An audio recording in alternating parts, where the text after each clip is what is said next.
Alright, so what's the name of this move? Swivel.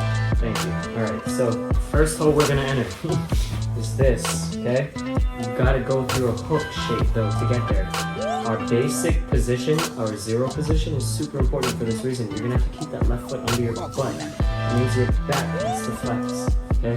Right leg out, what's the name of the move? Swivel. Good, let's go. Hook and through. Now lead with your hip, toss to your left hand. We're gonna reach out, we're gonna push our hip all the way out, all the way out. Keep that foot flat and across. Good job.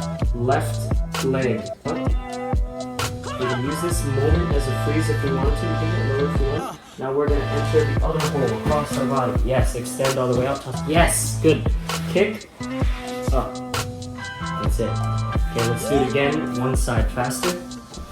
I'm gonna trust you to learn how to do this on the opposite side. Okay, here we go. Right leg out. Hook, through. Toss, lead with your hip.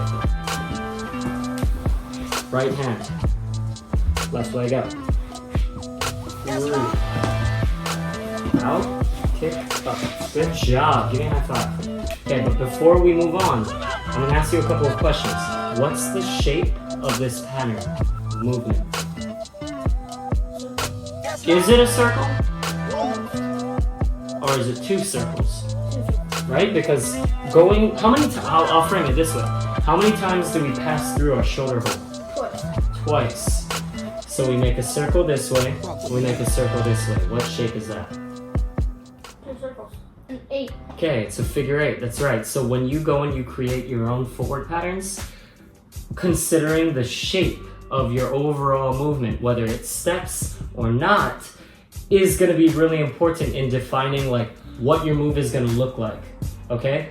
And also you can do that for creative fun too. Like if you feel like you're stuck, you have writer's block, maybe you don't need to think about like, oh, what's the coolest move I could do? Think of like, what's a shape of a move that I want to create? What's a shape that's relevant to me today, right now? Maybe you just went to the zoo, you saw a zebra, so you could make a footwork pattern that does you make a footwork move that moves in a diagonal line, right? Do you understand what I'm saying?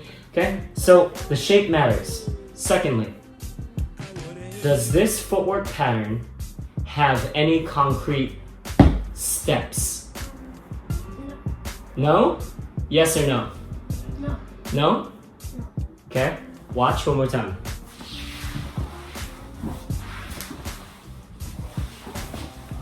Wait for it. Okay, 1. Okay, and so this is an important thing when it comes to the style of footwork that was taught to me and that's really inspiring to me. Okay, the pioneer of this style of dance, I've told you before, is bounce, but I learned it from Profo. That you will see a few people, not many people around the world, use this changing step. It's like an elevator step, right? To get you from a low angle, here's a move you know, back up to your feet, to your zero position, your base position. That's super, super important. For you, as a young person, like getting into footwork and like understanding this dance, that step, just consider it kind of like a gear shift. But what was the name of the move? It started with an S? Swivel. Thank you, it's swivel, right? This movement doesn't really have any other steps, right? It's just spinning around. And sure, like you were mentioning before, we could underclock out of it. We could move, we could slide our legs around all day. And if you want to do that, that's all good. But if we want a direct way to pull up out of movements that turn and sweep like that are lower, this is not the only way, but it's like a very significant way to do it that you'll see with the style of dance that we do, okay? And you know, people that don't break probably wouldn't notice, and maybe it doesn't matter too much, but it does matter to me, I think, and to us. So that move, I can't really give it a name, but this kick up will help reset your footwork a lot. So we talked about the shape of the move and how that matters, because I don't want you to just take this pattern. I mean, I want you to learn it and teach yourself on both sides, but I don't want you to just take this pattern and leave it by itself. The goal of any artist is to create, right? So what can you create from this idea? What can you create from this pattern? The main things to consider are your shapes, right? The shape of your movement. Is it stepping or not? And also, you know, we looked at the directions that we were going through. Show me the very first position that we started on. Okay? Okay? So that's, what leg is that? Your right or your left? Right. Okay, your right leg is out. Let's go through a swivel once completely. Pull your hip. Yep, pull your hip. Okay? Before we move on, what leg is about to go out? Left. Okay. So we went from our right leg to our left leg.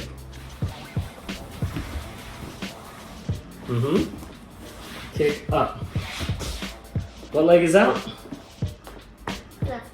So, did this pattern make the direction of your movement change? Yes. Okay, that's going to be important because some people freeze one way, some people do power another way. And if you really want to get creative, you can go into freezes on your bad side out of movements like this so that you can find strong ways to get into your power on your good side.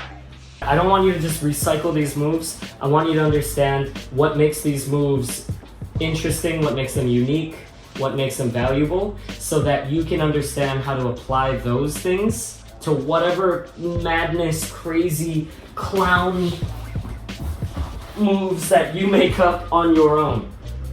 Okay? That's why going through these patterns, not just learning them, but talking about them and really like examining them under a microscope and being like, oh, this changes in this way. This makes a figure eight. Oh, it doesn't step. Oh, how strange, right? Those are valuable insights for you to apply to something else, anything else, okay? Because it's really about that process of like what makes something dope, what makes something fresh that you can apply to every element. And then you're not going to be creating just moves, you're going to be creating a style of dance, a style of your own breaking.